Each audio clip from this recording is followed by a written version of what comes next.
barik fikum. Masya Allah, MC kita yang ganteng-ganteng aja, Masya Allah, barakallahu fiik. Kepada semua yang hadir di sini, saya ucapkan Assalamualaikum warahmatullahi wabarakatuh. Kok lemes gitu ya? Habis sarapan ini mungkin dikasih apa di meja itu? Alhamdulillah alladzi bi ni'matihi tatimmus shalihat. Segala puji bagi Allah Jalla Jalaluh yang karena nikmatnya kebaikan-kebaikan menjadi sempurna, yang karena rahmatnya kita pun bisa hadir bersama di tempat ini. Tapi kebersamaan itu kurang sempurna tatkala kita tidak saling mengenal. Apakah jamaah yang duduk bersama ini sudah saling mengenal? Kenalan.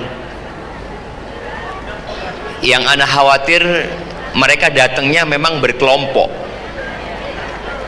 Jadi ketika duduk ya mengelompok. Ana minta nanti di sesi kedua nggak boleh yang tadi duduknya bersama lagi. Iya. Jadi di sesi kedua nanti yang sekarang duduknya bersama nanti harus pisah. Kenapa? Kita itu disuruh memperbanyak teman-teman yang soleh. Kalau ternyata teman kita cuma itu saja dan ternyata sama-sama masuk neraka, na'udzubillah min dzalik, ya, siapa yang akan memberikan syafaat gitu? Tapi harapan kita kalau kita punya orang-orang yang soleh, kata Al-Imam Hasan Al-Basri mengatakan, istaghfiru minal asdiqa'is salihin. Kalian perbanyak punya kawan-kawan dekat yang soleh. Fa inna lahum 'indallahi syafa'ah. Mereka punya syafaat kelak gitu. Maka jangan berpikir teman kita yang cocok sama kita saja. Ada teman yang nggak cocok sama kita, yang sering ngasih tahu kita, ngasih nasihat kita, bahkan kita ingin ganti kawan kadangkala. Padahal dialah sejatinya kawan yang akan menyelamatkan kita kelak pada hari kiamat nanti. Allahumma salli wa sallim ala abdika wa rasulika sayyidina wa maulana Muhammadin wa ala alihi wa ashabi ajma'in, amma ba'd. Ana terganggu dengan tulisan di belakang itu, pemenang hadiah umroh. Kok ada tulisan itu jemaah? Memang ada pemenang? Ya tolong dibalik tulisannya. Ya jazakillah khair gitu loh, supaya ustadznya fokus nggak ngelihat tulisan-tulisan di sana. Baik jemaah rahimakumullah. Tanggal berapa hari ini? Tanggal 5. Ingat, tadi MC nyebutkan nggak? Tanggal 5. Kok enggak? Berarti telat. Tanggal 5 Sya'ban 1447 Hijriah. Ana mau kasih hadiah buat bapak-bapak yang pertama yang hafal kalender Hijriah. Silakan angkat tangan. Nah, ada jauh situ, yang situ aja dulu. Situ aja dulu. Nah, sahih. Bismillah. Muharram. Kenalkan diri dulu. Dari mana? Ahmad dari Bangil. Dari Bangil. Baik, tafadhal Mas Ahmad. Muharram. Muharram. Safar. Safar. Rabiul Awal. Rabiul Awal. Rabiul Akhir. Rabiul Akhir. Jumadil Ula. Jumadal Ula. Jumadil Akhir. Jumadal Akhirah. Rajab. Rajab. Rajab. Rajab. Rajab. Sya'ban. Sya'ban. Ramadan. Ramadan. Syawal. Syawal. Dzulqa'dah. Dzulqa'dah. Dzulhijjah. Dzulhijjah. Masya Allah, kasihkan hadiahnya. Ini beliau tahu karena takdir apa bukan? Dan beliau dipilih karena takdir apa bukan? Kenapa yang di situ tidak terpilih? Kayaknya memang takdirnya nggak terpilih jemaah. Subhanallah ya. Maka orang yang beriman dengan takdir itu hidupnya akan tentram. Ibu-ibu jangan pernah membandingkan suaminya dengan suami tetangga. Karena bukan takdirnya ibu punya suami kayak suaminya tetangga. Bapak-bapak jangan pernah membandingkan istrinya dengan istri kawannya. Masya Allah, bojone koncoku iku, Allahu Akbar. Loh, takdirnya bapak istrinya cerewet kayak gini. Ya sudah, terimalah takdir itu. Taib ahibati fillah. Apa keutamaan bulan Sya'ban? Bulan Sya'ban ini bukan bulan kuliner ya. Bulan Sya'ban ini bulan memperbanyak ibadah puasa, karena memang di bulan ini diangkat amalan hamba kepada Allah Azza wa Jal. Buat jamaah yang masih punya utang puasa, segera dilunasi utangnya. Buat yang sudah nggak punya utang, perbanyaklah puasa sunnah, karena Nabi Muhammad SAW di bulan Sya'ban ini hampir full puasa 1 bulan, puasa sunnah. Orang yang di bulan Sya'ban sudah mendidik keluarganya, anak-anaknya untuk berpuasa sunnah, insya Allah 1 Ramadan mereka tidak akan kebingungan urusan berbuka. Nggak akan. Dia udah puasa sejak bulan Sya'ban, nggak ada pikiran dia mau berbuka ini, buka itu, nggak ada. Maka usahakan kita mendidik anak-anak kita, kalau bisa di Sya'ban ini Senin Kemisnya dijaga anak-anak kita. Kalau tidak, minimal 3 hari dalam bulan ini kita puasa. Jamaah rahimakumullah, berbincang tentang takdir.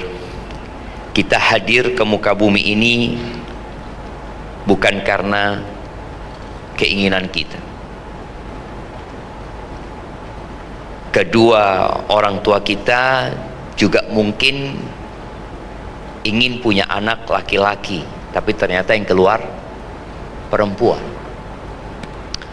Ada yang ingin punya anak perempuan, tapi subhanallah anak pertama laki-laki, kedua laki-laki, keempat laki-laki, kelima laki-laki, keenam laki-laki, semuanya laki-laki.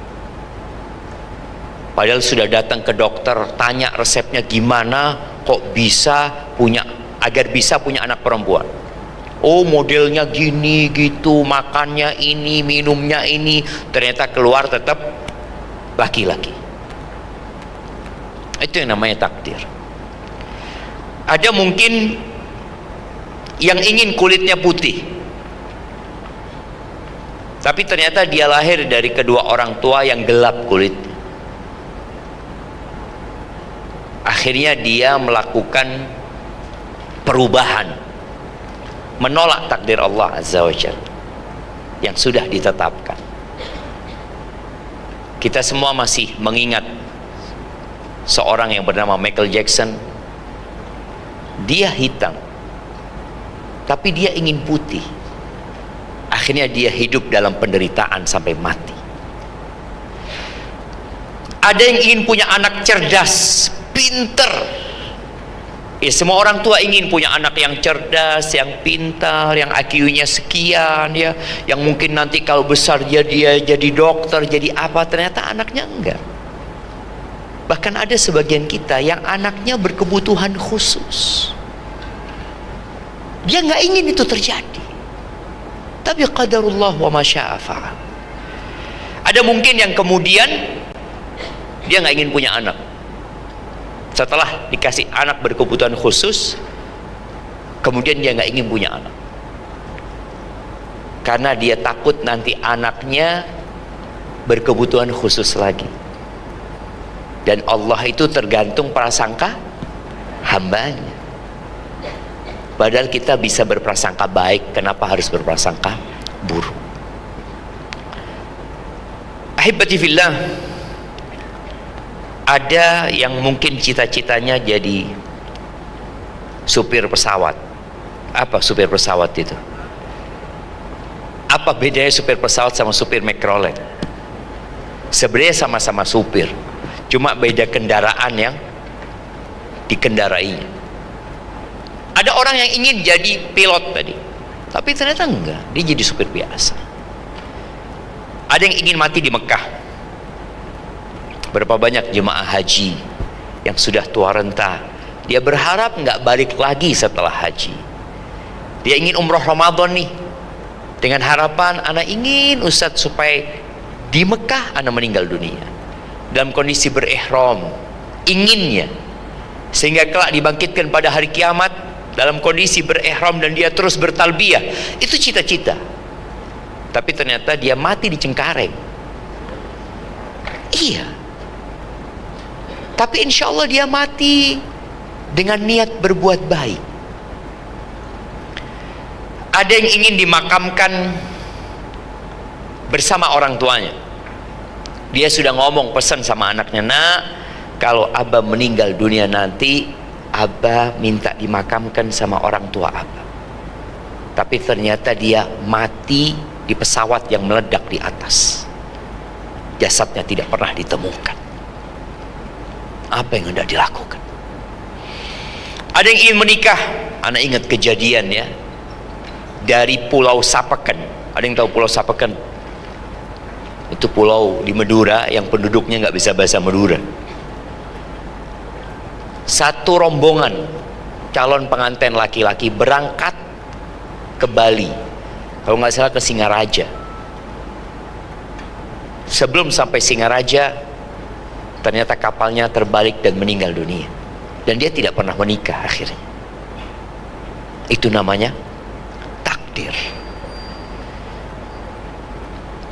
Ahibati fillah, masalah takdir ini masalah yang berkaitan dengan keimanan dan keyakinan. Bahkan kita tahu salah satu dari rukun iman adalah beriman dengan takdir, dan ini poros ajaran agama kita. Kalau kita ingin hidup berbahagia di dunia dan di akhirat, Allah Azza wa Jal pemilik segalanya. Kita nggak pernah memiliki diri kita sendiri. Makanya orang yang bunuh diri, Allah azab dia, karena dia nggak punya hak menggunakan tubuh itu semau dia. Orang yang puasa umpamanya, dia puasa, padahal dokter sudah nyampaikan, engkau kalau puasa bahaya dengan kesehatanmu, nggak apa-apa. Engkau bisa mati loh, nggak apa-apa. Apakah perbuatan dia dibenarkan? Enggak. Engkau melakukan perbuatan dosa gitu. Jadi kita tahu ada sesuatu yang merupakan ketentuan Allah dalam penciptaannya, ada ketentuan Allah dalam syariatnya. Dan ini nanti yang akan kita bahas. Kita akan bahas terlebih dahulu berkaitan dengan takdir. Di sesi kedua kita akan berbicara tentang sikap kita seperti apa ketika memang takdir itu sudah ditetapkan. Jamaah harap semua memegang handphonenya. Nah, paling seneng mak-mak itu pegang handphone. Buka handphonenya, kemudian buka Al-Qur'annya, buka surat An-Najm, surat ke-53, baca ayat 38 sampai 54. Siapa dari peserta yang ingin membacakan, silahkan bersama artinya. Nah, monggo.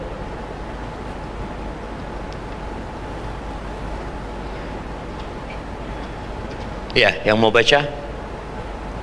Jadi ini karena lebar ke kanan ke kiri, anak ngelihatnya harus noleh full jamaah baru kelihatan sama jamaah semuanya itu. Nah, silahkan. Yang sebelah kiri yang mau baca.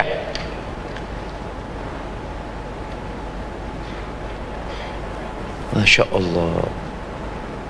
Ada yang mau baca, angkat tangan jamaah. Oke, sebelah kiri nggak ada. Sebelah kanan. Ayo, supaya kita tahu dalilnya itu di mana. Peserta kok, panitia. Ya Allah, peserta, ada hadiahnya yang baca. Oh, ini ada yang angkat tangan. Nah, silahkan.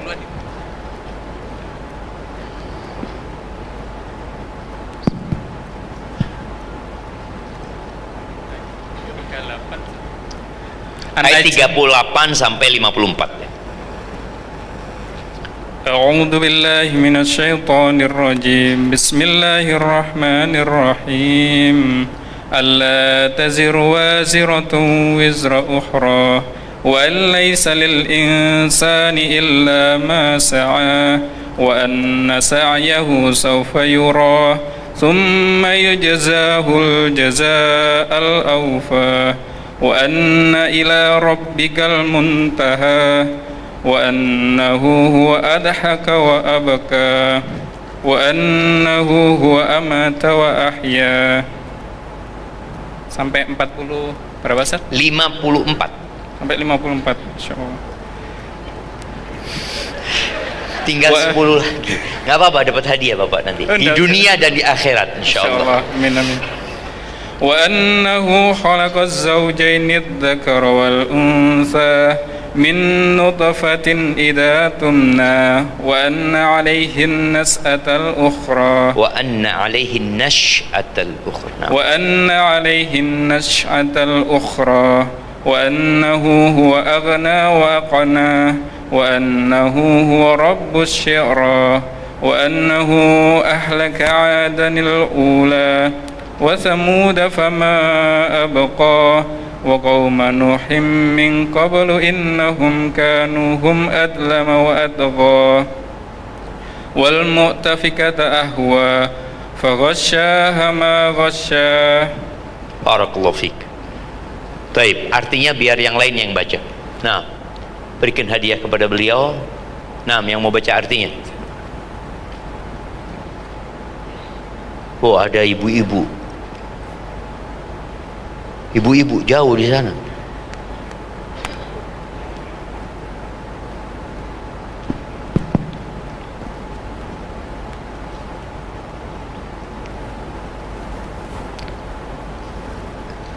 Nah,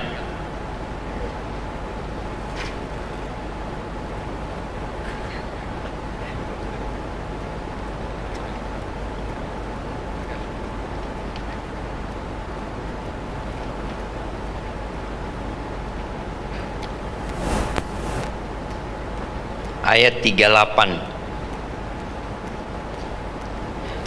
Ini kita harus nunggu karena takdir juga, jemaah.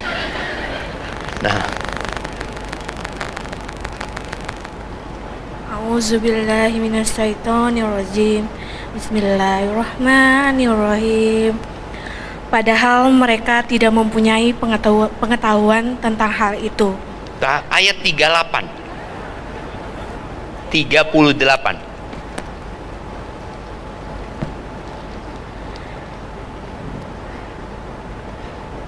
Bahwa seseorang yang berdosa tidak akan memikul dosa orang lain, dan bahwa manusia hanya memperoleh apa yang telah diusahakannya, dan sesungguhnya usahanya itu kelak akan diperlihatkan kepadanya, kemudian akan diberi balasan kepadanya dengan balasan yang paling sempurna. Dan sesungguhnya kepada Tuhan mula kesudahannya segala sesuatu. Dan sesungguhnya Dialah yang menjadikan orang tertawa dan menangis. Dan sesungguhnya Dialah yang mematikan dan menghidupkan. Dan sesungguhnya Dialah yang menciptakan pasangan laki-laki dan perempuan dari mani apabila dipancarkan. Dan sesungguhnya Dialah yang menetapkan penciptaan yang lain, kebangkitan setelah mati. Dan sesungguhnya Dialah yang memberikan kekayaan dan kecukupan.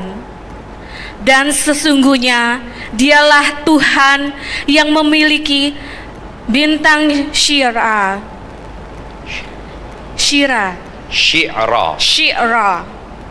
Dan sesungguhnya Dialah yang telah membinasakan kaum Ad dahulu kala. Dan kaum Samud tidak seorang pun yang ditinggalkannya atau hidup.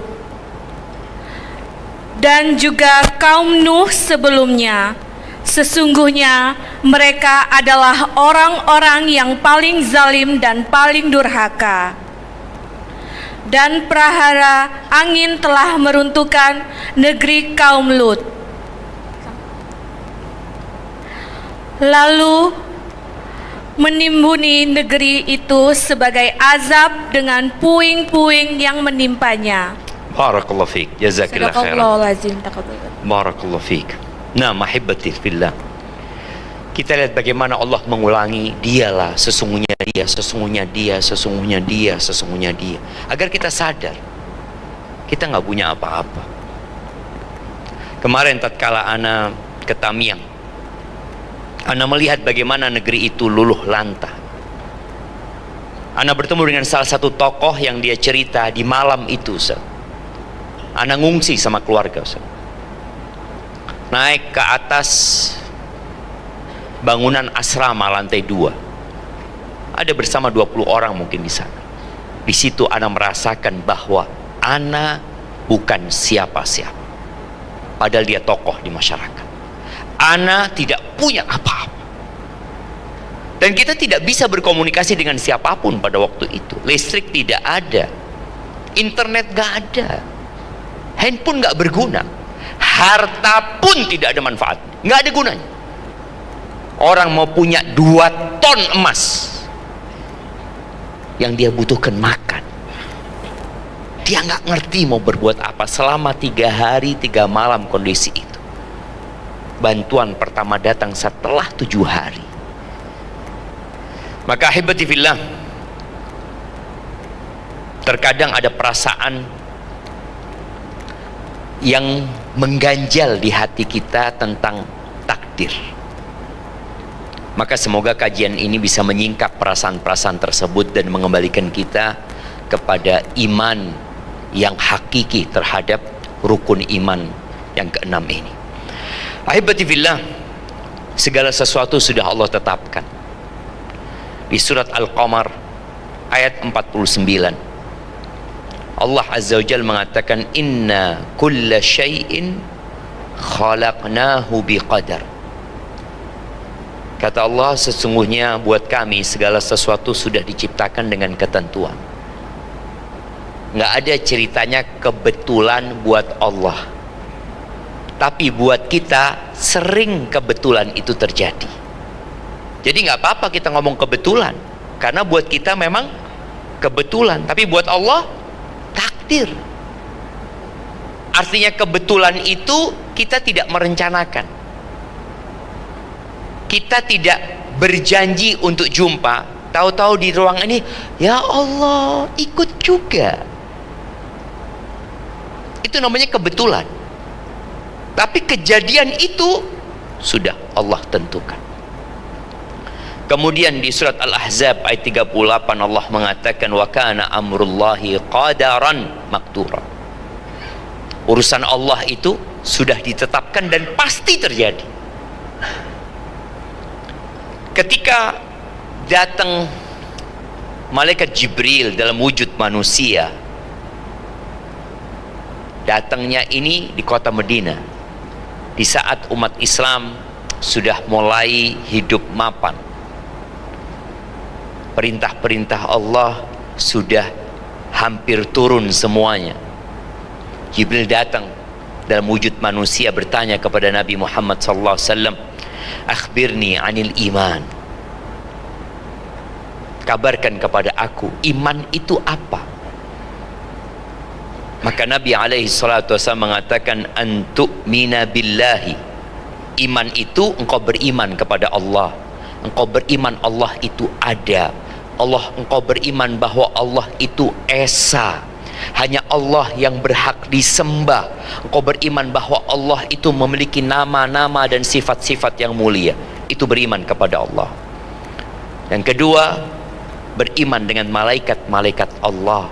Mereka adalah makhluk-makhluk yang tercipta dari cahaya, yang mereka tidak pernah berbuat dosa dan nista. Mereka selalu taat dan patuh dengan perintah Allah Azza wa Jal. Mereka memiliki tugas-tugas dan nama-nama yang telah ditetapkan oleh Allah Subhanahu wa Ta'ala. Kemudian beriman dengan kitab-kitab Allah Taib, ana mau tanya sama ibu-ibu. Sebutkan 6 malaikat namanya dan tugasnya. Nah, 6 malaikat, nama dan tugasnya. Oh, ada di situ. Ya, silahkan. Yang angkat tangan jangan diturunkan ya. Kalau diturunkan, Tes. Silakan mic-nya. Oh, itu sudah jalan. Tes. Ya Ustadz, Assalamualaikum warahmatullahi wabarakatuh. Waalaikumsalam warahmatullahi wabarakatuh. Satu, malaikat Jibril pembawa wahyu. Malaikat Jibril pembawa wahyu. Iya, malaikat mungkar mencatat keburukan. Malaikat siapa? Malaikat Mikail Mikail. membagi rezeki. Malaikat Israel meniup sangkakala. Israfil. Israfil meniup sangkakala. Malaikat maut mencabut nyawa, mencabut maut. Nah, Dia buat mencatat surga, menjaga surga. malaikat siapa? Ridwan. Ya, untuk malaikat Ridwan ini sebenarnya namanya tidak disebutkan dalam hadis ya, walaupun sebagian ulama menyebutkannya. Ya. Injih. Yang menjaga neraka siapa? Malaikat Malik Ustaz. Malik, iya. Injih. Barakallahu fiik. Nah, berikan hadiah kepada beliau. Barakallah, Ustaz. Tuh, beriman kepada malaikat-malaikat Allah, beriman kepada kitab-kitab Allah. Oke.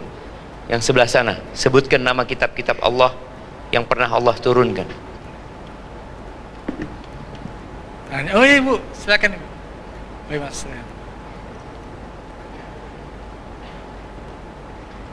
Ya, Assalamualaikum Ustaz. Waalaikumsalam warahmatullahi wabarakatuh. Kitab Nabi Musa, Taurat. Taurat kepada Nabi Musa. Ya. Kemudian Nabi Isa, Injil. Injil. Nabi Daud, Zabur. Duluan mana Injil sama Zabur? Zabur. Oke, Zabur, Zabur. terus Injil, terus Kemudian ada Suhuf Ibrahim, Suhuf Musa. Allahu Akbar. Kemudian ada Nabi Muhammad, kitabnya Al-Quran. Jazakillah khair. Barakallahu fiik. Barakallahu Ustaz. Nah, berkaitan dengan kitab-kitab ini, siapa yang bisa menyebutkan salah satu isi suhufnya Nabi Ibrahim? Bapak-bapak, Masya Allah jamaah, terus terang anak nolenya harus gini. Nah, bapak-bapak, sebutkan salah satu isinya kitabnya Nabi Ibrahim. Bapak-bapaknya tawaduk ya, Bapak. Iya. Oke, ada ibu-ibu di sana nggak apa-apa? Mana Ibu? Masih. Silakan Ibu. Nah. Semangat. Mic-nya.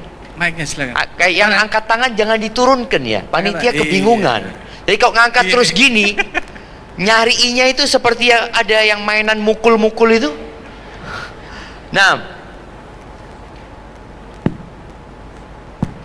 Salah satunya yaitu nasihat dan petunjuk yang berisi petunjuk hidup sesuai agama Hanif atau Tauhid yang murni sebelum Islam. sepertinya betul. Tapi kita butuh dalil. Dalilnya itu ada di Quran.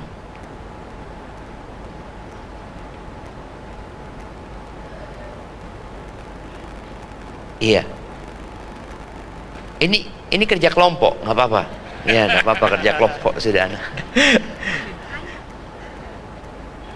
Nah,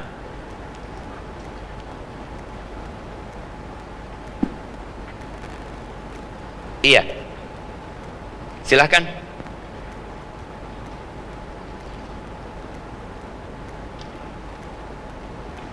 Kasihkan hadiahnya nggak apa-apa. Kita cari yang bapak-bapak di sini, bapak-bapak, kasih bapak-bapak nih. Nah, silahkan. Kalau angkat tangan jangan diturunkan ya. Bismillah, nama saya Agung dari Surabaya. Surat An-Najm ayat 36 sampai 37. Nah, sahih. Dibacakan. Ataukah belum diberitahu? Ataukah belum diberitakan? Dibaca ayatnya lah. Oh. Am lam yunabbi' bima fi Am lam yunabba bima Am lam yunabba' bima fi syuhufim Musa wa Ibrahim alladzi waffa alla taziru waziratu wizra alla taziru waziratu wizra ukhra. Iya, yang tadi kita baca itu termasuk yang ada di kitabnya Nabi Ibrahim dan Nabi Musa. Kemudian yang di akhir surat Al-A'la ya, bal tu'thirunal hayatad dunya wal akhiratu khairun wa abqa inna hadha la fi suhufil ula suhufi Ibrahim wa Musa. Itu ada di kitab-kitab sebelumnya gitu jawab. Berarti antu'mina billahi wa malaikatihi wa kutubihi wa rusulih, beriman kepada Rasul Allah Azza wa Jal, wal yaumil akhir, beriman kepada hari akhir. Terakhir, wa antu'mina bil qadari khairihi wa syarrihi, engkau beriman dengan takdir yang baik dan yang buruk. Jangan kalau susah ngomong takdir, kalau kaya usaha. Bangkrut takdir, sukses oh saya pekerja keras memang Ustaz. Dua-duanya takdir. Jangan ketika sembuh mengatakan oh iya saya minum ini, saya olahraga, saya itu loh. Banyak orang minum obat yang sama, banyak orang olahraga yang sama tapi mati. Kok bisa sampean sehat? Itu namanya takdir. Makanya seorang mukmin harus faham dengan masalah takdir ini, yang baik dan yang buruk. Dan Rasul sallallahu alaihi wasallam bersabda, la yu'minu 'abdun hatta yu'mina bil qadari khairihi wa syarrihi. Tidak beriman seorang hamba sampai dia beriman dengan takdir yang baik dan yang buruk minallah, bahwa itu dari Allah Azza wa Jalla. Wa hatta ya'lam, sampai dia mengetahui annama asabahu lam yakun liyukhti'ahu, bahwa yang menimpa dia itu memang nggak akan luput dari dia. Wa ma akhta'ahu lam yakun liyusibahu, sesuatu yang luput dari dia memang takdirnya nggak akan menimpa dia. Kita harus beriman dengan Allah Azza wa Jalla bahwa dia atas segala sesuatu berkuasa. Ketika ada kejadian tabrakan umpamanya, kok kita yang kena, kok bukan fulan, ya memang takdirnya menimpa. Makanya ketika orang terkena musibah, dia mengatakan inna lillahi wa inna ilaihi raji'un. Kemudian ada sebuah hadis dari Tawus al-Yamani, seorang tabi'in. Dia mengatakan aku berjumpa dengan sahabat-sahabat Nabi Muhammad SAW yang semua berpendapat kullu syai'in biqadar, segala sesuatu dengan ketentuan Allah Azza wa Jalla. Nanti di sesi kedua kita akan bahas ternyata tadi ada penyimpangan dalam masalah takdir ini, dan itu sudah terjadi di masa tabi'in.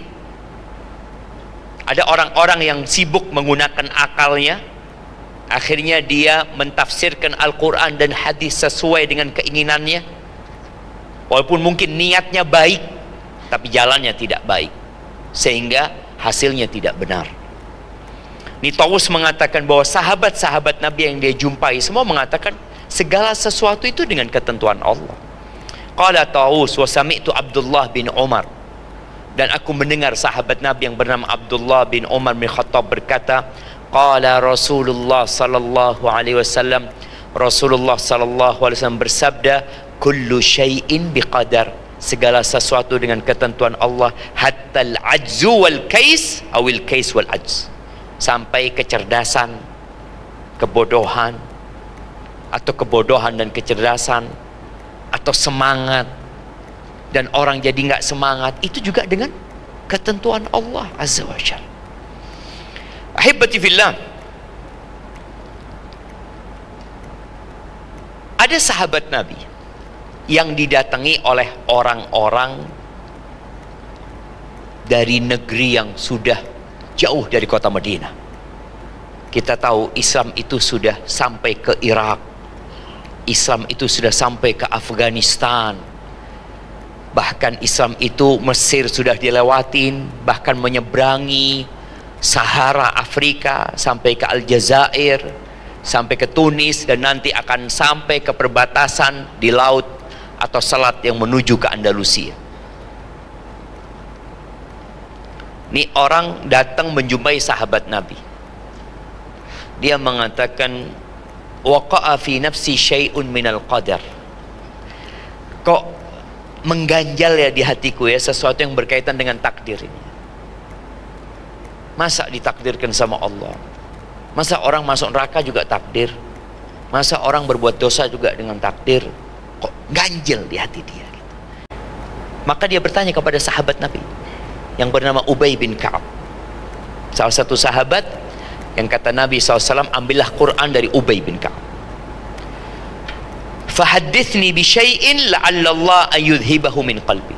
Tolong sampaikan kepada aku sesuatu, semoga Allah menghilangkan keganjalan itu dari hatiku. Lalu Ubay menyampaikan sebuah pesan. Kata dia, lau annallah adzaba ahla samawatihi wa ahla ardih adzabahum wa huwa ghairu zalimin lahum. Apabila Allah mau mengadab semua penduduk langit dan bumi, maka Allah mengadab mereka tanpa melakukan kezaliman kepada mereka. Kenapa? Semua milik Allah Azza wa Jalla. Semua milik Allah. Yang punya langit dan bumi ini Allah. Ketika seorang bermain, dan Allah tidak pernah bermain-main dalam ciptaan. Umpamanya dia bermain terus dia tinggal mainannya, atau dia buang mainan itu ke sampah, dia nggak boleh. Ketika itu milik dia dan dia punya hak untuk berbuat apa saja. Ini Allah yang punya semuanya. Walau anfaqta, lalu beliau mengatakan, walau rahimahum, kalau Allah merahmati semua yang di langit dan di bumi, kanat rahmatu khairan lahum min a'mali, maka rahmat Allah itu lebih baik daripada amal-amal mereka. Makanya nggak ada yang masuk surga dengan amalannya. Masuk surga itu dengan rahmat Allah Azza wa Jalla. Walau anfaqta mithla uhudin dahaban, kalau engkau bersedekah, berinfak seperti gunung Uhud emas, fi sabilillah, engkau infakkan di jalan Allah Azza wa Jal, ma qabilahu Allah minka hatta tu'mina bil qadar. Allah nggak akan terima dari engkau sampai engkau beriman dengan takdir, wa ta'lam, dan engkau meyakini annama asabaka lam yakun liyukhti'ak, yang menimpamu itu ya memang tidak akan luput dari dirimu. Wa ma akhta'ak, dan yang luput dari dirimu memang tidak akan pernah menimpamu. Walau mutta ala ghairi hadza, kalau engkau mati tidak meyakini ini, la dakhaltan nar, engkau akan masuk neraka. Lalu orang ini datang kepada sahabat yang lain, menjumpai Abdullah bin Mas'ud. Abdullah bin Mas'ud sama menyampaikan itu. Lalu dia datang kepada Hudzaifah ibnul Yaman. Ternyata Hudzaifah menyampaikan hal itu. Lalu datang ke Zaid bin Thabit. Fahaddatsani 'anin Nabi sallallahu alaihi wasallam mithla dzalik. Dan dia menyampaikan pesan Nabi sallallahu alaihi wasallam seperti itu. Jadi segala sesuatu karena takdir Allah SWT. Ada 4 unsur penting dalam takdir ini, supaya kita meyakini berlandaskan ilmu, bukan apa katanya ustaz. Karena orang itu kalau apa katanya, nanti ada orang lain yang menyampaikan lain, maka dia akan berubah. Tapi kalau dia memahami ini berlandaskan qala Allah, kata Allah dan kata Rasulnya, maka insya Allah dia tidak akan tergoyahkan dengan pendapat manusia yang beragam dan macam-macam. Yang pertama, kita harus mengimani bahwa ilmu Allah itu meliputi segala sesuatu. Allah mengetahui keadaan seluruh makhluknya. Allah maha mengetahui peristiwa apa saja yang telah terjadi, yang sedang terjadi, yang akan terjadi, dan bagaimana jika dia terjadi. Allah itu tahu siapa di ruang ini yang bakal masuk surga dan siapa yang bakal masuk neraka. Allah tahu dengan semuanya. Ilmu Allah itu meliputi segala sesuatu. Allah berfirman di surat Al-Hajj ayat 76. Surat Al-Hajj, surat Haji ayat 76. Baik, siapa yang mau baca?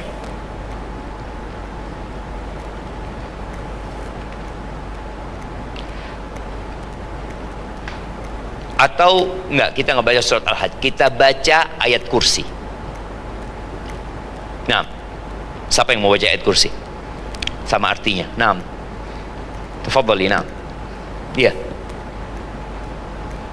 baca artinya ibu itu, atau baca ayatnya nggak apa-apa. Nah,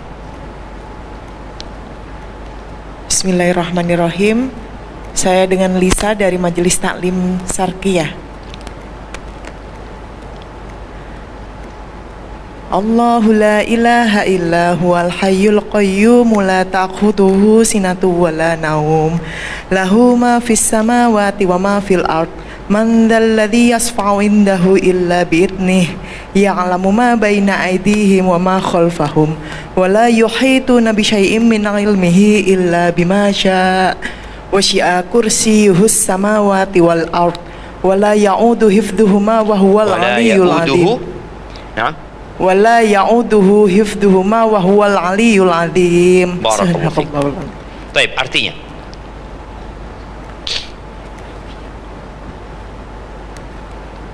Nah.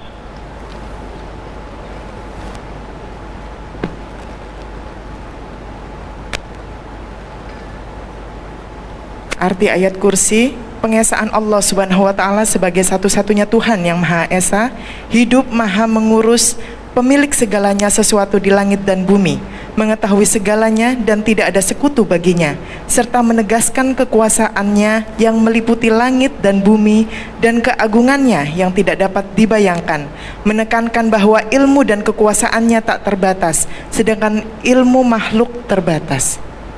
Shadaqallahul azim. Iya, kayaknya bukan artinya tadi yang dibaca itu. Nah, Allah tidak ada Tuhan yang berhak disembah melainkan Dia yang hidup kekal lagi terus menerus mengurus makhluknya. iya, sebelum dilanjutkan ya, di ayat kursi ini ada 10 bagian. Jadi tolong bacanya per bagian. Kita itu kalau baca ayat kursi dan kita mentadabburi 10 bagian itu, ini ayat yang paling mulia dalam Al-Quran. Jadi dari semua ayat-ayat Quran, ini ayat yang paling besar, paling agung. Ingat ada 10 bagian. Tolong bacanya, Anda ingin tahu, faham nggak kita dengan 10 bagian ini? Coba yang baca, sebutkan yang pertama, 2, 3, 4, 5, 6, 7, 8, 9, 10. Nah, tafadhali. Allahu la ilaha Artinya? Ya, Allah tidak ada Tuhan yang berhak disembah melainkan Dia yang hidup kekal lagi. Ini. Allahu la ilaha Allah tiada Tuhan yang berhak disembah selain Dia. 1. 2. Lanjutkan. Allah yang hidup kekal lagi terus menerus mengurus makhluknya. 2.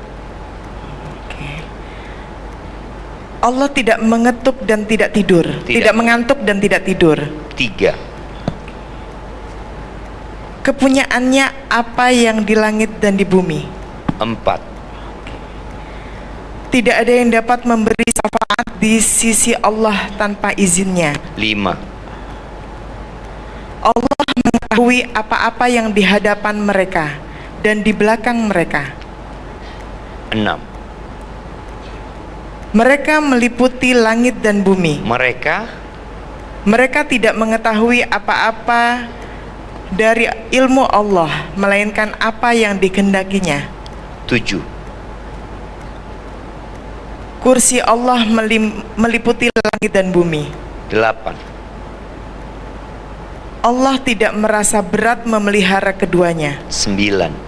Dan Allah maha tinggi lagi maha besar. 10. Barakallahu fiik.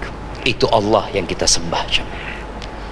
Jadi dalam takdir ini yang pertama kita imani adalah Allah mengetahui segala sesuatu yang sudah terjadi, yang sedang terjadi, yang akan terjadi, bagaimana apabila dia terjadi. Ini yang pertama. Ketika kita mengimani hal ini, maka kita akan lanjut kepada yang selanjutnya, yang kedua. Yang kedua ini beriman bahwa Allah telah menulis. Jadi ilmunya Allah itu ditulis. Jadi segala sesuatu yang akan terjadi sampai hari kiamat, sampai dibangkitkannya manusia, sampai mereka masuk ke surga dan neraka, itu Allah tulis. Di surat Al-Hadid ayat 22. Nah, sebelah sini belum ada yang baca. Ya, sebelah kiri. Surat Al-Hadid ayat 22. Monggo bapak-bapak. Kalau disuruh baca pura-pura khusyuk semua bapak-bapak. Tinggal angkat tangan gitu loh bapak. Nah, bapak-bapak, ayat 22 Al-Hadid. Al-Hadid itu artinya besi. Nah, bapak-bapak, bapak-bapak ini nggak bisa baca atau tawadhu? Nah, fadhal, buka Qur'annya sebenarnya.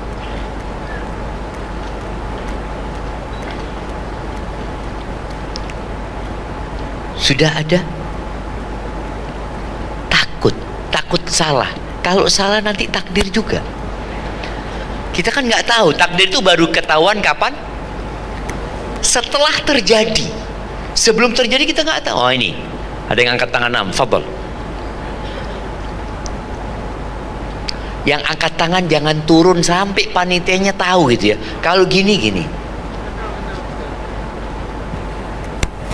Sudah kenal Ustaz. Nah, A'udzubillahi minasyaitonirrajim. Ma asaba min musibatin fil ardi wa fil anfusikum illa fi kitabim min qablin ayyan. Jangan cepet-cepet bacanya. Pelan santai saja, Bapak. Nah, A'udzubillahi minasyaitonirrajim. Ma asaba min musibatin fil ardi wa la fil ardi wala fil anfusikum wala fi anfusikum.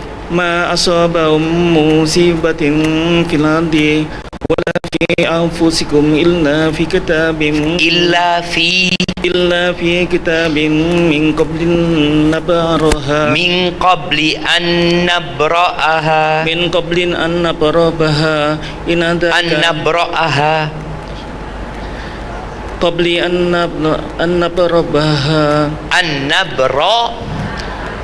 qabla an nabraha in dzalika qali an nabraha. Coba dilangin. Nabraha. Ya betul. In dzalika ladai yasir. Masya Allah, ini biasa baca cepat Bapak ini rupanya. Ya artinya setiap bencana yang menimpa di bumi dan menimpa dirimu sendiri semua tertulis dalam kitab Lauhul Mahfuz sebelum kami mewujudkannya. Sungguh yang demikian itu mudah bagi Allah. Tuh, semua sudah ada. Jadi dari ilmu kemudian menjadi catatan. Allah catat semua yang bakal terjadi dan Allah katakan itu mudah bagi Allah Subhanahu wa taala. Kemudian dicatat ya di surat Al-Isra ayat 58, kemudian di surat Al-Hajj ayat 70. Itu penjelasan tentang bagaimana Semua itu sudah dicatat sama Allah Azza wa Jalla. Rasulullah sallallahu alaihi wasallam menyebutkan dalam hadis yang diriwayatkan Imam Muslim, kataballah, Allah telah mencatat maqadiral khalaiq, takdir seluruh makhluk, qabla an yakhluqas samawati wal ard bi 50 alfisan, sebelum Allah menciptakan langit dan bumi ini 50 tahun, 50.000 tahun. Allah sudah tetapkan itu. Kita di berbagai lembaga, di berbagai perusahaan, mereka punya namanya RIP, rancangan apa RIP? Rancangan induk pengembangan, atau mereka punya rencana strategis. Itu hanya rencana. Kalau Allah bukan rencana.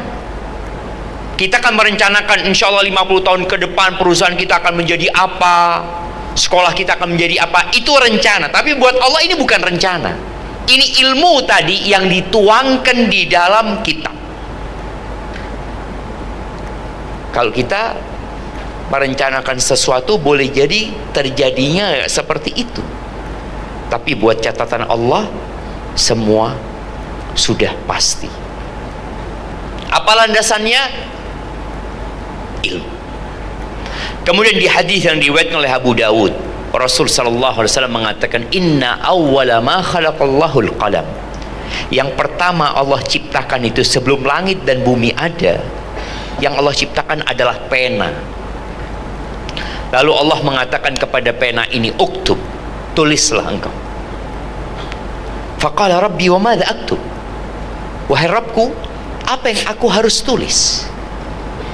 Allah mengatakan kepada pena ini, uktub maqadira kulli syai' hatta taqum as-sa'ah. Engkau tulis takdir segala sesuatu sampai kiamat. Itu sudah ditulis. Dan kalau kita membaca atau mendengarkan ceramah, ada yang menyampaikan bahwasanya kan ada takdir yang ditulis waktu janin berumur 120 hari, Ustaz. Iya. Jadi yang tadi itu Lauhul Mahfuz itu catatan umum untuk seluruh ciptaan Allah SWT, termasuk di dalamnya manusia, termasuk di dalamnya binatang, termasuk di dalamnya pohon, mentari, rembulan, ya, hujan, ikan, itu semuanya. Tapi untuk setiap manusia ada pencatatan takdir buat dia secara personal. Yang ini sebenarnya menukil dari kitab induk tadi. Allah akan kirim malaikat yang mencatat ajalnya, rizkinya, syaqiyun aw sa'id, amalnya dia, dan apakah dia akan masuk surga atau masuk neraka, itu catat. Kemudian ada takdir tahunan yang ditetapkan pada Lailatul Qadar. Ada yang berpendapat bahwasanya itu nisfu Sya'ban. Makanya kita lihat ya, orang-orang kalau nisfu Sya'ban itu mengadakan sebuah ritual, karena pada hari itu kita harus menetapkan ketentuan. Enggak, bukan nisfu Sya'ban, di Lailatul Qadar. Makanya Lailatul Qadar itu malam penentuan atau malam yang sangat berharga, dan malamnya nggak ketahuan kapan. Itu catatan tahunan para malaikat. Jadi catatan yang pertama tadi Lauhul Mahfuz, yang hanya Allah yang mengetahui. Kemudian catatan malaikat, yang ketika kita berumur 120 hari. Kemudian yang ketiga catatan tahunan, dan itu catatan malaikat lagi. Disitulah yang bisa dihapus. Kalau kita baca, bisa diganti nggak setakdir itu yang di catatan malaikat, tapi yang catatan Allah enggak. Jadi berkaitan dengan menyambung silaturahim, kan memanjangkan umur, Ustaz. Iya, Tapi di catatan Allah, Allah sudah tahu orang ini akan menyambung rahimnya atau tidak. Baik, kemudian yang ketiga, yang pertama ilmu, yang kedua pencatatan kitab tadi, yang ketiga adalah mengimani bahwa segala sesuatu terjadi berdasarkan masyiatullah. Masyiah yang kita sering dengar omongan orang, insya Allah. Ya besok ketemu ya, insya Allah.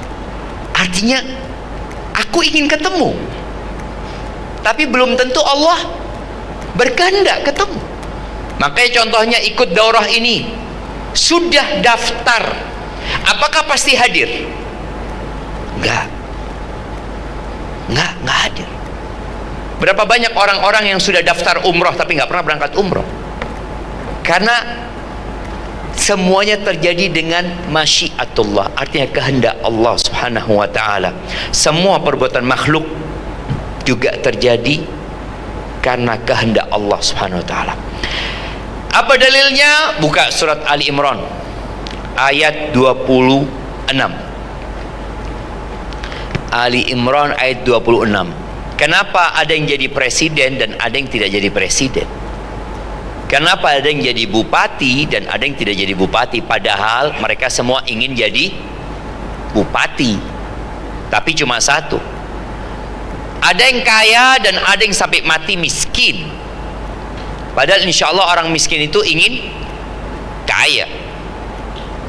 Dan ada orang kaya nggak mau miskin, tapi Allah bikin bangkrut dia. Nah, bapak-bapak belum ada yang baca. Udah tadi ada yang baca sebelah sini. Taib, sebelah sini nih, barisan ini. Nah, dibuka handphonenya. Dibuka handphonenya. Kita itu senang pegang handphone, makanya anak suruh buka handphonenya. Nah, ada mak-mak lagi, mak-mak semangat lah.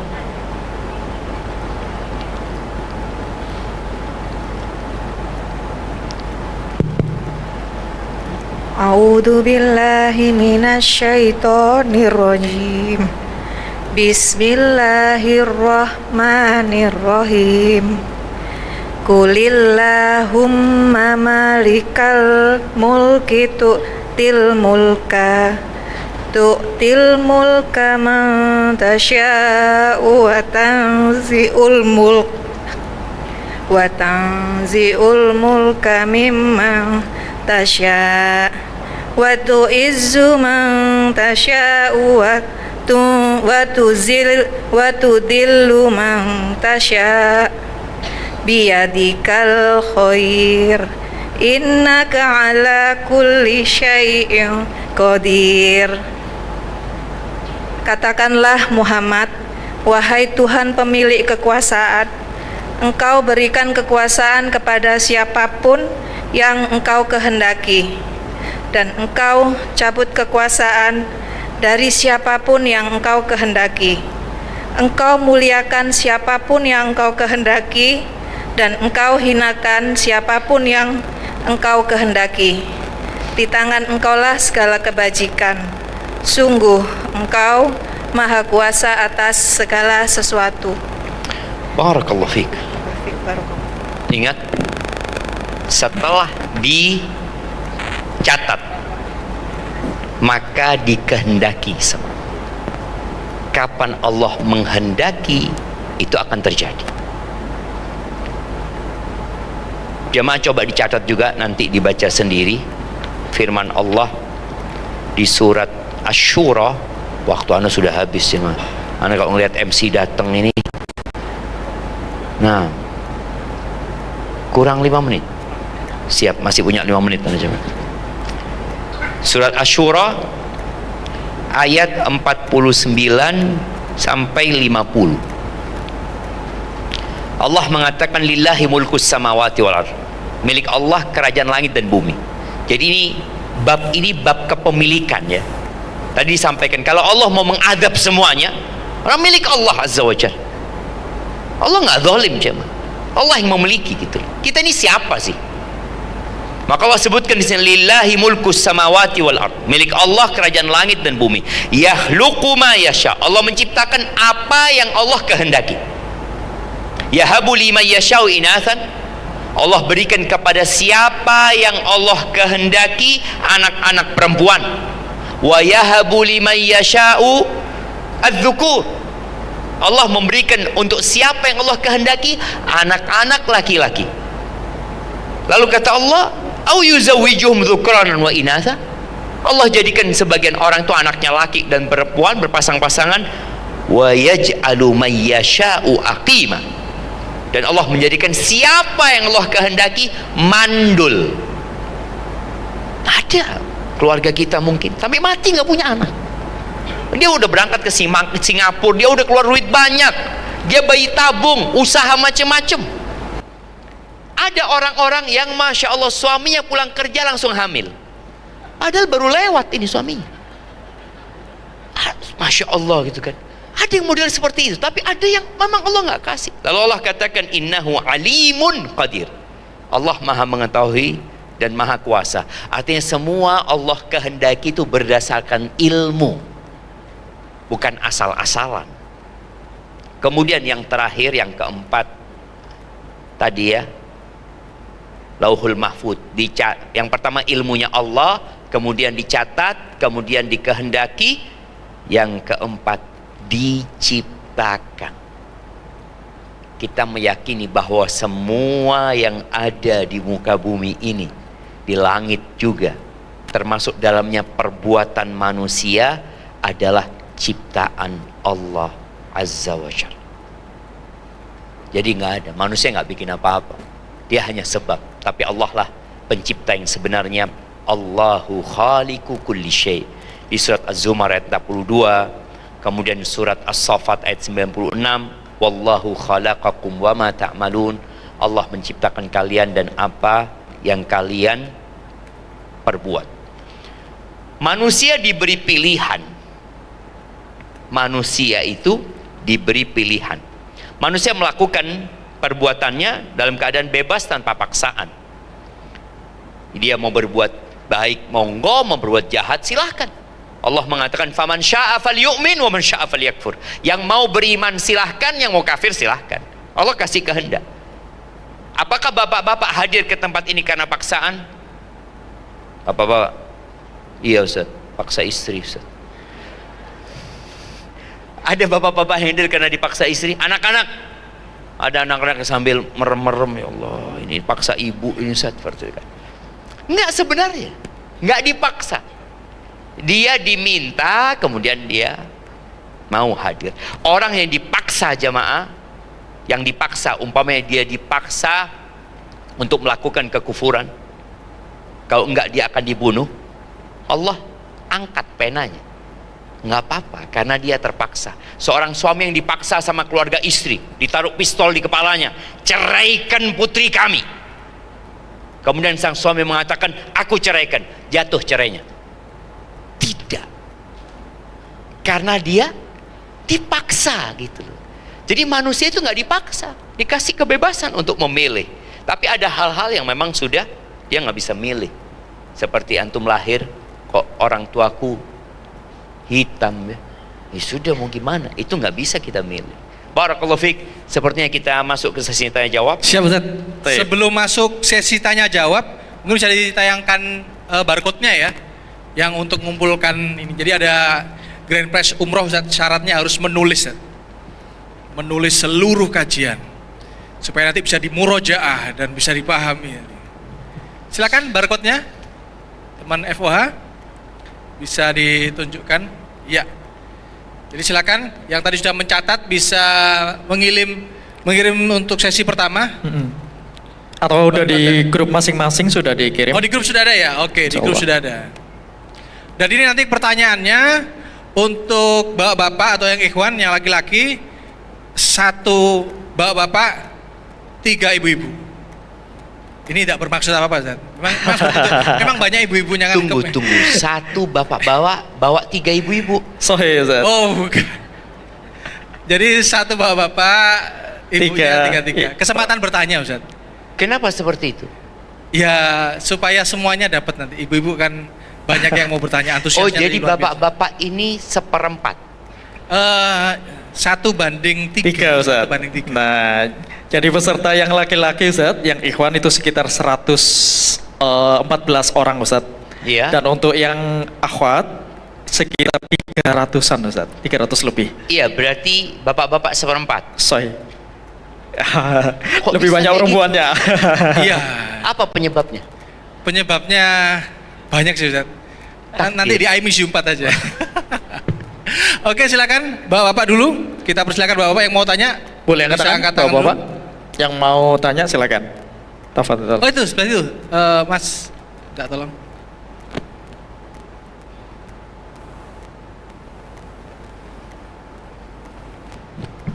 Sebutkan nama dan dari mana Bapak-bapak ya? ini perlu disemangati dulu. Kayaknya Cak lihat lemes-lemes bapak-bapak. Seperti itu ya.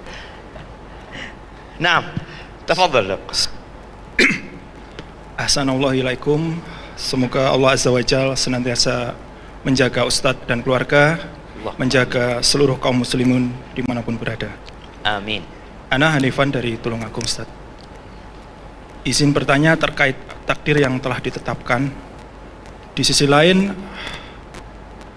dijelaskan bahwasanya dengan berdoa itu bisa juga merubah takdir yang telah ditetapkan oleh Allah. Mohon penjelasannya Ustadz, apakah hal itu memang disyariatkan? Jazakallah khair. Masya Allah, ya pertanyaan yang menarik jemaah. Sebenarnya ini akan dibahas nanti di sesi kedua berkaitan dengan hadis Nabi sallallahu alaihi wasallam, la yaruddul qada'a illa ad-du'a wa la yazidu fil umri illa al-bir.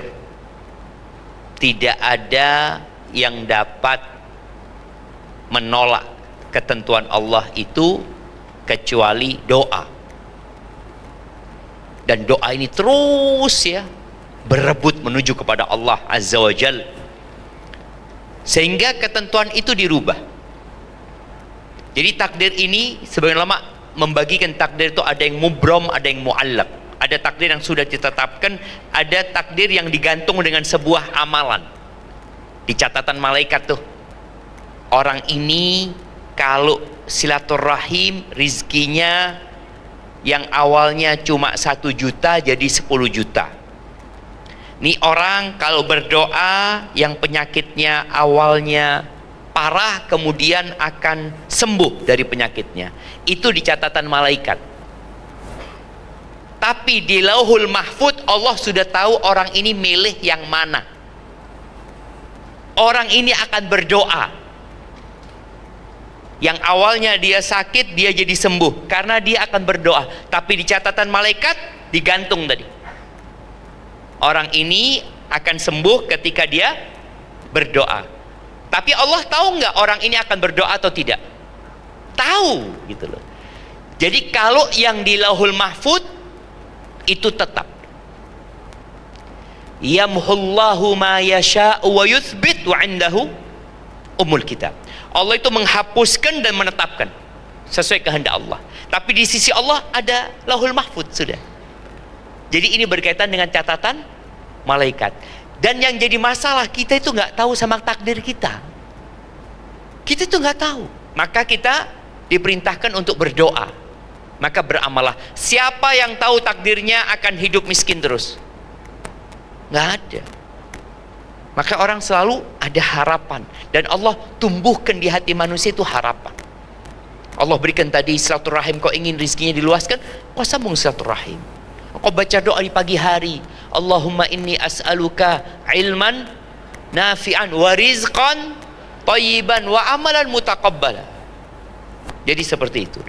Jadi untuk yang di Lauhul Mahfud Allah sudah tahu dia akan tetap seperti itu, tapi yang di catatan malaikat itulah yang dirubah. Terus tugas kita apa? Nanti kita bahas di sesi yang kedua. Nah, ya pertanyaan selanjutnya dari ibu-ibu. Wah silakan sebelah sana Mas. Mic-nya.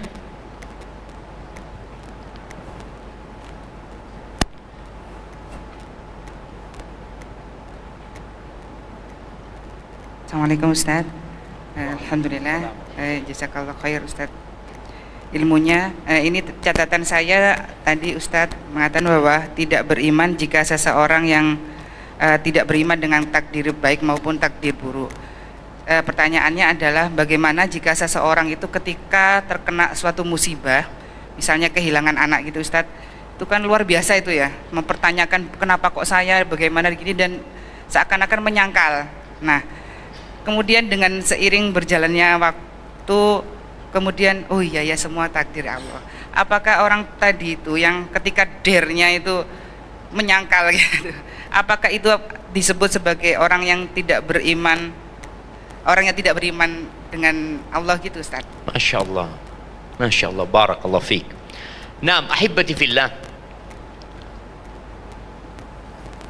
ada hadis-hadis Nabi SAW yang mengatakan la yu'min, orang itu tidak beriman.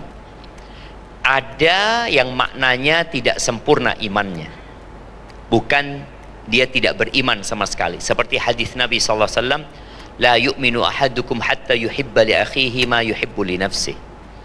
Tidak beriman seorang di antara kalian sampai dia mencintai saudaranya seperti mencintai diri sendiri.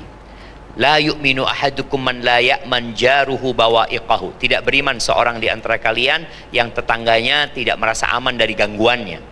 Tapi ada yang penafian iman ketika dia tidak beriman dengan rukun Islam. Itu tidak beriman dia. Mau dia beriman dengan seluruh nabi kecuali Nabi Isa, maka dia kafir, dia tidak beriman. Kalau tadi yang ditanyakan bagaimana orang ini yang shock karena tadi ditinggal mati anaknya, sebenarnya dia beriman dengan takdir, cuma dia tidak menerima. Yang disinilah dibutuhkan kita mengingatkan dia bahwasanya itu takdir Allah Azza wa Jalla. Dan sabar dalam keimanan itu kedudukannya seperti kepala dalam jasad. Artinya kalau orang nggak punya sabar, maka dia nggak punya iman. Karena semuanya itu butuh sabar. Sholat butuh sabar, puasa butuh sabar, mencari rezeki butuh sabar, menghadapi istri butuh sabar, menghadapi anak butuh sabar, istri semua butuh sabar. Maka buat orang ini yang tadi ketika dia anaknya meninggal dunia, kemudian dia menanya-nanyakan, kenapa kok diambil anakku ya Allah? Kenapa bukan anaknya tetangga yang mati? Loh, ya memang bukan takdirnya anaknya tetangga. Tapi dengan berjalannya waktu, mulai dia tahu dengan hikmah, tapi dia tetap disebut orang yang tidak sabar. Karena sabar yang sebenarnya adalah ketika hempasan pertama. Kita lihat tatkala orang-orang sedang menunggu pesawat di ruang tunggu, tahu-tahu ada pengumuman pesawat delay 3 jam. Bagaimana sikap orang-orang yang ada di sana? Berbeda-beda. Ada yang langsung datang ke konternya, marah-marah sama petugasnya. Emangnya petugasnya tahu apa jemaah? Gak tahu apa-apa. Setelah dia marah-marah, tahu ada pengumuman pesawatnya dibatalkan, tambah marah-marah gitu.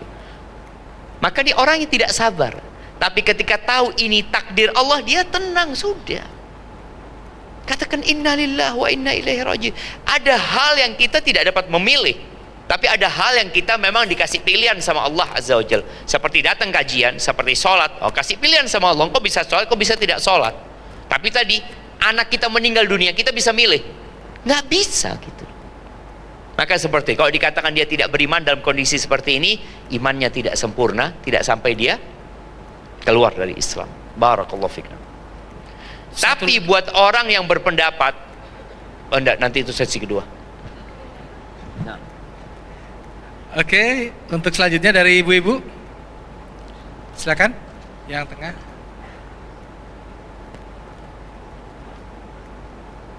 Syukran. Assalamualaikum Ustadz, saya mau bertanya. Waalaikumsalam warahmatullahi wabarakatuh. Allah itu mentakdirkan sesuatu yang baik dan yang buruk buat hambanya. Dan apakah takdir itu semua dicintai sama Allah? Sebab kalau dicintai kan takdir yang dicintai belum tentu terjadi. Ya. Bagaimana Ustadz? Masya Allah, barakallahu fiik.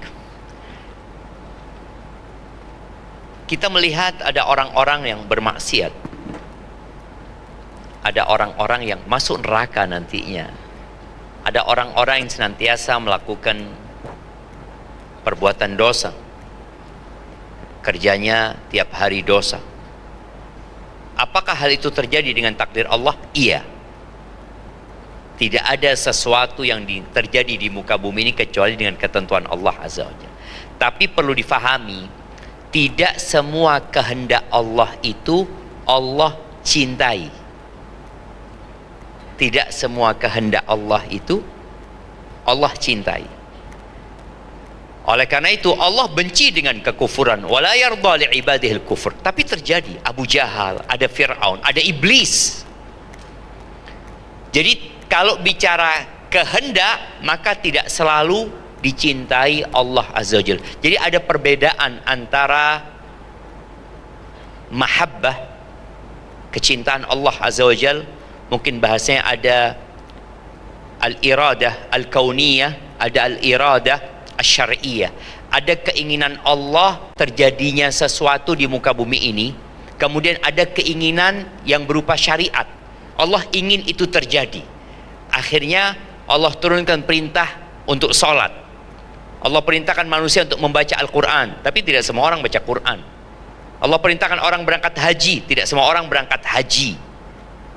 Jadi ada perbedaan di sini antara maksyiah, di mana kehendak Allah yang berkaitan dengan penciptaan pasti terjadi, walaupun Allah tidak suka dengan hal itu, karena Allah sudah menetapkannya untuk hikmah, karena ada hikmah di sana. Jadi kalau lewat kacamata manusia ada takdir-takdir yang buruk buat kita, tapi sebenarnya buat Allah semuanya baik, semuanya baik, karena di situ ada hikmah yang sebagian manusia tidak mengetahuinya kecuali setelah terjadi. Sebagaimana Allah telah menciptakan surga dan menciptakan neraka. Barakallahu fiik. Nah, satu lagi ibu-ibu. Iya, sebelah sana. Silakan.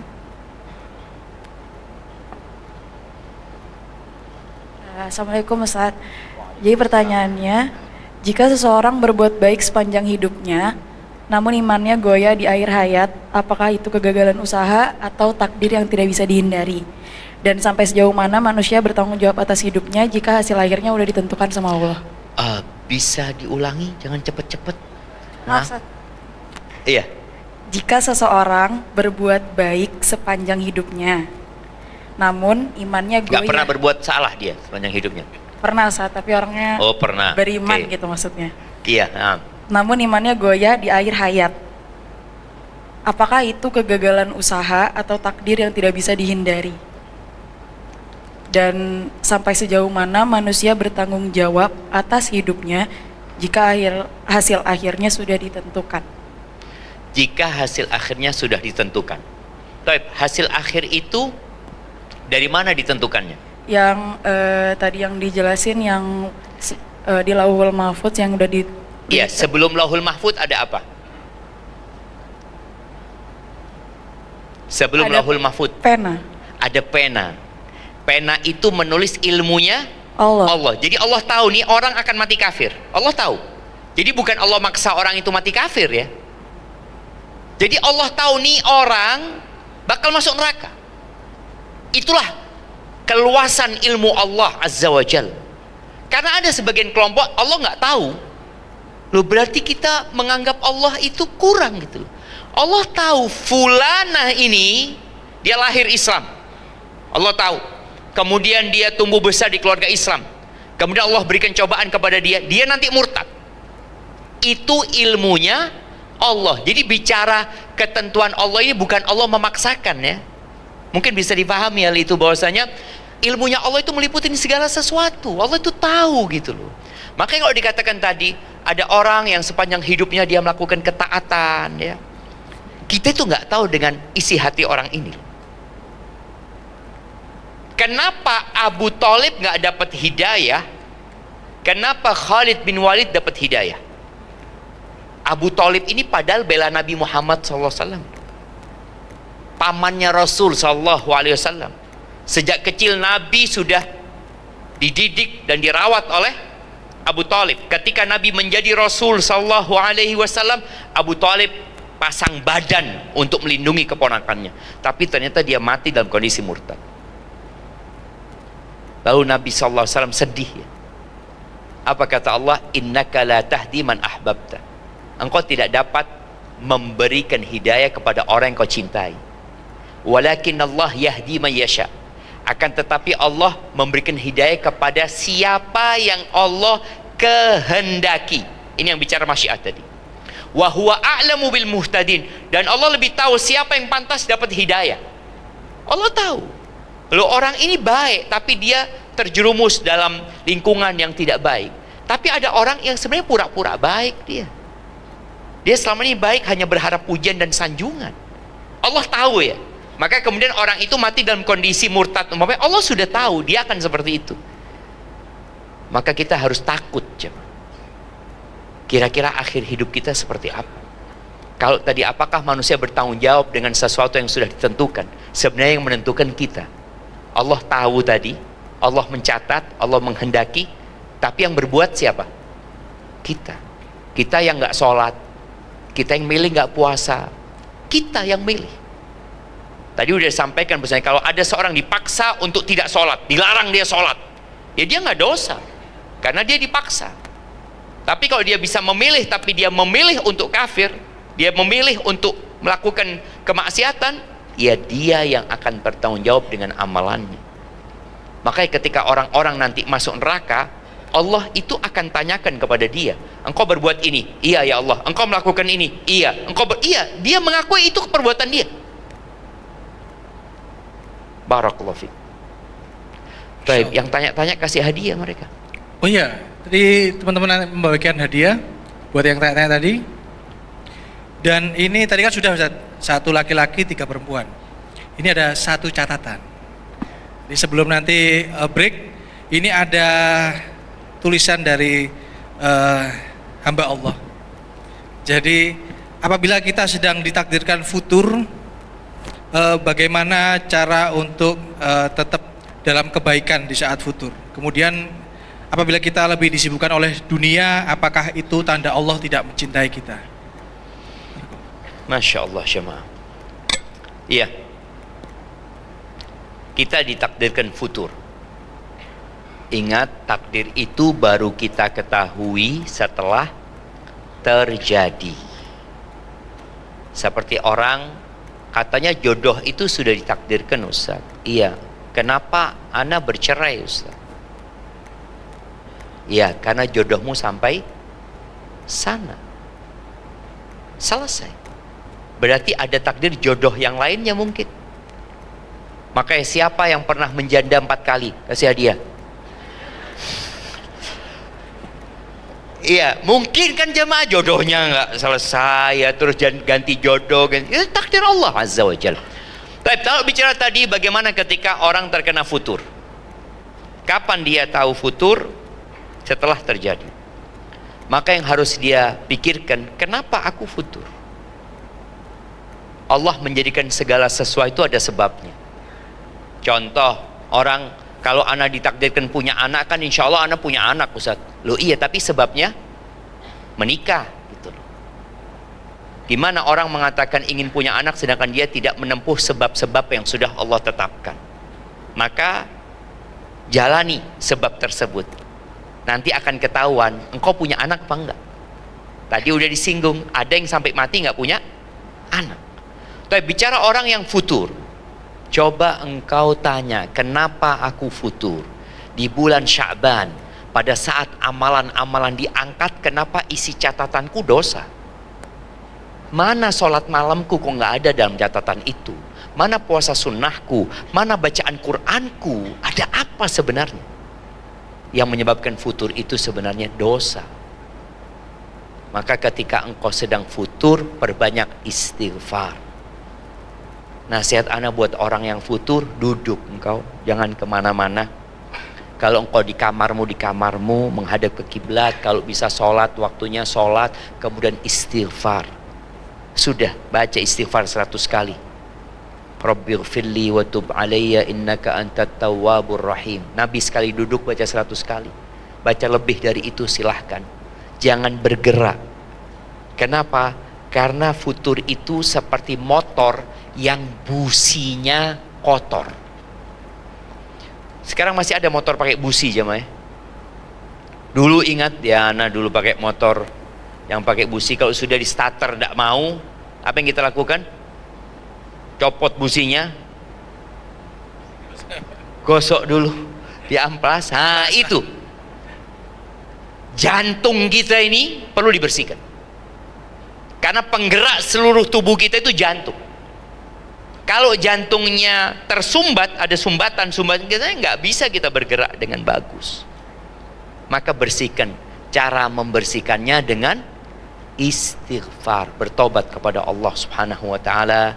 Dan kalau yang menyebabkan engkau itu futur handphonemu, titipkan handphonemu kepada suamimu. Bang, titip handphonenya, bawa ke tempat kerja. Sudah. Kira-kira ibu-ibu bisa nggak hidup sehari tanpa handphone? Bisa apa enggak? Bisa. Yang punya suami di sini tolong disita HP-nya. Rasakan betul jemaah. Hidup tanpa handphone. Apa yang akan dilakukan? Karena ada percobaan di barat. Ada anak-anak remaja 14 hari tidak dikasih handphone. Yang awalnya mereka bingung, jamaah ini itu, akhirnya mereka mulai membuat kegiatan sendiri bersama kawannya. Ada yang ngobrol, ada yang baca buku, ada yang masak, ada yang olahraga macam-macam. Itu karena tidak ada ini. Maka kalau ini yang menyebabkan futur, maka tinggalkan. Sementara bulan Syaban aku nggak pakai handphone. Mungkin kayaknya berat, Ustaz. Oke, diatur. Jam berapa sampai jam berapa kita pegang alat ini. Sehingga kita tahu bahwasanya kita itu lemah. Bisikan-bisikan untuk menghabiskan waktu dengan hal-hal yang kurang bermanfaat itu banyak sekali.